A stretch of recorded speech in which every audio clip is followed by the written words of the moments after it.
Big boss సీజన్పై చాలా మందికి ఆసక్తి కలగడానికి ముఖ్య కారణం ఒకటి కామన్ పీపుల్, అలాగే అగ్ని పరీక్ష.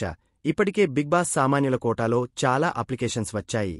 అందులో జడ్జీలుగా ఉన్న నవదీప్, బిందు మాధవి, అభిజిత్ 13 మందిని మాత్రమే సెలెక్ట్ చేయడం జరిగింది. తర్వాత వారి ఆటతీరు, వారి బలం, బలహీనతలు, వారు హౌజ్లో కంటిన్యూ అవుతారా లేరా ఇలా అన్ని విధాలుగా పరీక్షించి చివరకు 13 మంది సామాన్యుల నుంచి 5గురిని మాత్రమే సెలెక్ట్ చేసి బిగ్ బాస్ హౌస్లోకి పంపించినట్లు సమాచారంరైతే ఆ 5గురిలో ఉన్న ఒక అమ్మాయి ఏకంగా ₹1,00,000 జీతాన్ని వదిలేసుకుని బిగ్ బాస్ హౌస్లోకి ఎంట్రీ ఇవ్వబోతున్నదంట.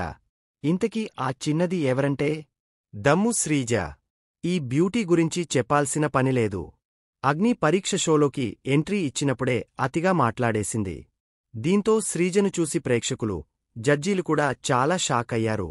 ఈమె బిగ్ బాస్ హౌస్లోకి వెళ్లితే ప్రతి ఒక్కరికీ అగ్ని పరీక్షే అనుకున్నారు. దీంతో బిందు మాధవి, అభిజిత్ ఇద్దరు కూడా రెడ్ కార్డ్ ఇచ్చారు. కానీ నవదీప్ మాత్రమే ఏంటో చూద్దా ఈమె సంగతి అంటూ గ్రీన్ కార్డ్ ఇచ్చారు.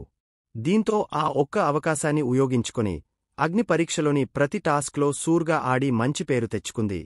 దీంతో జడ్జీల మనసు, ఆడియన్స్ మనసు దోచేసుకుని బిగ్ బాస్ కంటెస్టెంట్గా హౌస్లోకి ఎంట్రీ ఇవ్వనున్నది.